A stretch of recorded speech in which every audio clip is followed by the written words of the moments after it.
Hello everyone, welcome back to my channel. Today recipe వచ్చేసి టమాటా రసం. నోరు బాగాలేనప్పుడు కానీ, జలుబు చేసినప్పుడు, జ్వరం వచ్చిన, నోటికి ఏమి తినబుద్ధి కానప్పుడు ఇలా టమాటా రసాన్ని సింపుల్గా ట్రై చేయండి. ముందుగా ఒక బౌల్ తీసుకొని 3 టమాటాలను శుభ్రంగా కట్ చేసి ఇలా పొడుగ్గా కట్ చేసుకొని, ఆయిల్ ఏమీ వేయకుండా గిన్నెలోకి వేసుకొని కొద్దిగా పసుపు, కొద్దిగా సాల్ట్, ఒక రెమ్మ చింతపండు పెట్టుకొని వీటిని ఒక 10 నిమిషాలు ఉడికించుకుందాం. 10 నిమిషాల తర్వాత మూత తీసి ఇలా గరిటెతోటి బాగా మ్యాష్ చేసుకోవాలి.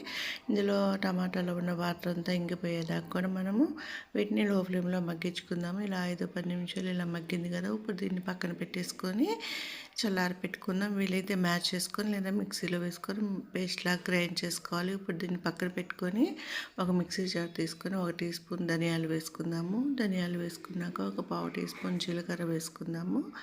ఒక 1/2 టీ స్పూన్ మెంతులు వేసుకోవాలి. అలాగనే 3 ఎండుమిర్చి ఘాటు కోసం వేసుకోవాలి. 1 ఇంచు అల్లం ముక్క, 4 ఎండు కొబ్బరి ముక్కలు, అలాగనే 5-6 వెల్లుల్లిపాయ రబ్బలు వేసుకొని కోర్స్గా గ్రైండ్ చేసుకొని దీన్ని పక్కన పెట్టేసుకుందాము. సో చూసారా, ఇలా గ్రైండ్ చేసుకొని పక్కన పెట్టుకొని ఇప్పుడు ఇంకో ప్యాన్ పెట్టుకొని ఆయిల్ వేసుకొని, ఆయిల్ వేడయ్యాక కొంచెం ఇంగువ, అలాగనే ఒక 1/2 టీ స్పూన్ జీలకర్ర, 1/2 టీ స్పూన్ ఆవాలు వేసుకొని పోపు వేగినాక ఆనియన్స్ని ఇలా పొడుగ్గా కట్ చేసుకొని వేసుకొని, ఒక ఎండుమిర్చి కట్ చేసుకొని వేసుకొని లో ఫ్లేమ్లో ఫ్రై చేసుకోవాలి.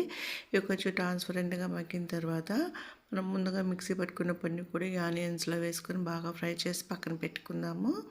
సో ఇదిగోండి, ఇలా వేసుకొని ఫ్రై చేసి దీన్ని పక్కన పెట్టుకున్నాక ఇప్పుడు వేయించుకున్న టమాటా పేస్ట్ని మిక్సీ జార్లోకి వేసుకొని మరలా అది ఒక గిన్నెలోకి వేసుకొని 2 గ్లాసుల ఆయిల్ వేసుకొని, ఆయిల్ వేసేసుకున్నాక పోపుని కూడా మనం ఇందులోకి వేసేసుకొని టమాటా పేస్ట్లోకి మనం వేసుకున్న పోపు ఆనియన్స్ పేస్ట్ అన్నీ వేసేసుకొని సరిపోయినంత సాల్ట్ వేసుకొని లాస్ట్లో కొంచెం కొత్తిమీర వేసుకొని 2 పొంగులు రారిస్తే ఎంతో టేస్టీగా ఉండి టమాటా రసం రెడీ అయిపోయింది. వీడియో చూసినందుకు